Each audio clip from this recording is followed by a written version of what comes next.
sa Maynila. Pagpoproseso ng mga benepisyong ibinibigay ng ating lungsod tulad ng centenarian cash gift, royal assistance, birthday cake, pamaskong handog, at monthly monetary allowance na malugod ko po ang ibinabalita sa inyo na nakapagbigay na po tayo last August ng Senior Citizens Allowance para sa period ng May, June, July at August 2023. At sa kasalukuyan po ay pinoproseso na namin ang Senior Allowance para sa September to December 2023. Nais ko pong magpasalamat sa bumubuo ng OSCA family, mga barangay officials, mga kawani at pinuno ng mga departamento at sa pangunguna ng Office of the Mayor na naging katuwang namin para maging matagumpay ang pagbibigay ng Senior Citizens Allowance. Salamat po sa ipinamalas ninyong kasipagan, dedikasyon at pakikiisa sa paglilingkod na may pagmamahal at malasakit na pagsiserbisyo sa mga senior citizens sa lungsod ng Maynila. At ngayon po, upang magbigay po sa atin ng kanyang lingguhang mensahe, nais ko pong tawagan ang ating mapagkalingang ina ng Maynila, Mayor Honey Lacuna Pangan.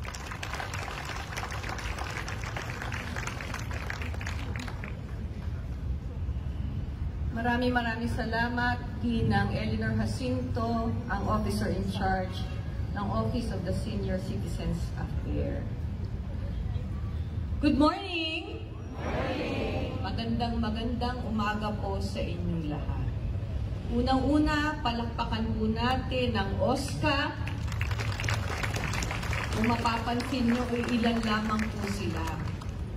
Pero, sinisikap po nila katuwang ang iba pang mga departamento na maging maagap tayo sa lahat ng mga programang ibinibigay natin para sa ating mga nakakatandang kababayan. Gaya nga po na sinabi ni Ma'am Eleanor Jacinto, ay talagang pinipilit nating updated ang Senior Citizens Allowance natin. Palakpakan naman po natin sila. Bago ko po pala makalimutan, noong Biyernes, kung wala po kayo dito, ay nasaksihan po natin ang napakagaling nating Manila City Hall Band sa kanila pong konsyerto para sa pagdiriwang ng kanilang 60th year. Baka hindi nyo po alam, hindi lamang po bayang Magiliw o lupang hinirang ang kanilang kayang tugtugin. Napakalawak po ng kanilang repertoire at ipinamalas po nila yan sa amin noong Biyernes. Palakpakan po muna natin sila. Dapat meron kayong repeat performance. Pero sa susunod, dapat bago na ang inyong mga instrumento. Lakas mo na. Gusto rin po nating kilalanin ang ating pong mga natatanging mga bisita ngayong umaga in celebration ng ating Elderly Filipino Week. Nabanggit na po ni Ma'am Eleanor, we are celebrating our Elderly Filipino Week. Ang ating pong mga kasamahan sa paglilingkod sa barangayan.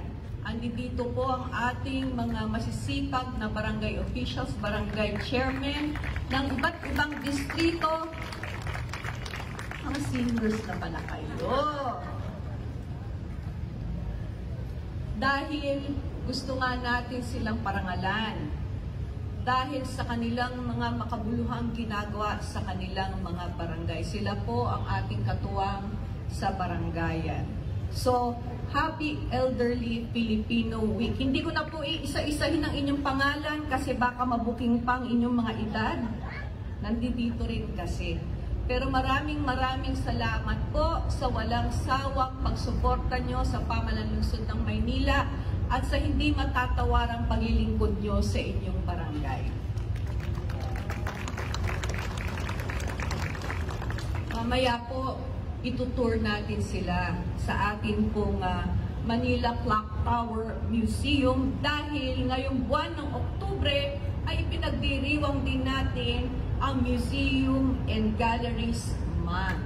So kung meron po kayong pagkakataon, total kayo po ang mga laging o kayo ang laman ng ating Manila City Hall, baka gusto nyo umakyat sa taas at silipin naman po ninyo ang Manila Clock Tower Museum. Okay? Andirito din po, kasama natin ngayong umaga, ang Accenture EduLinks Corporation. Kasama po ang kanilang mga trainer, Amanda Reyes, Shang Reyes, Gina Parawan, dahil sila po ay nag-train ng ilan natin mga kababayan. So mamaya po, magkakaroon po tayo ng photo opportunities with them. Maraming salamat po sa inyo.